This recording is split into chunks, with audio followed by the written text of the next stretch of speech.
السلام عليكم. تعرف إن في إحصائية بتقول إن 68% من المستهلكين ممكن يشتروا تاني من نفس الشركة بسبب بس خدمة العملاء؟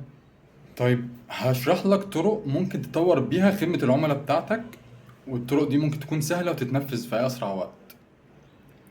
أول حاجة إن يبقى عندك تيم بيقدم خدمة عملاء ممتازة، والهدف هنا من خدمة العملاء إن احنا نساعد العميل على قد ما نقدر، مش إن احنا نحاول نقنعه إن هو المشكلة والكلام ده كله. اتأكد إن الموظفين اللي شغالين معاك في خدمة العملاء أو المودريشن بيحاولوا على قد ما يقدروا إن هم يحلوا مشكلة العميل.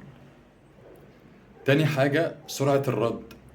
فكر دايما في إن عميلك عايز يرد على استفساراته ويحل مشكلته في أسرع وقت ممكن. تالت حاجة التعامل يكون شخصي. فكر كده في البنوك أو شركات الاتصالات وهي بتتعامل مع العملاء بتوعها، أول حاجة بيقولها له بيقول له ممكن نشرب باسم حضرتك، وبيبدأ بعد كده يندهلك باسمك ويقول لك أستاذ أحمد في كذا. رابع حاجة اعتذر لو في خطأ، يعني لو حصل عندك غلطة أو خطأ في الشركة قدم اعتذار. شيء طبيعي إن يبقى فيه أخطاء بيبقى فيه غلطات في أي شركة. خامس حاجة خليك ثابت، ما تستناش العميل هو اللي يصدر لك المشكلة. اتواصل دايما مع العملاء بتوعك وشوف رأيهم في المنتج أو الخدمة اللي أنت بتقدمها.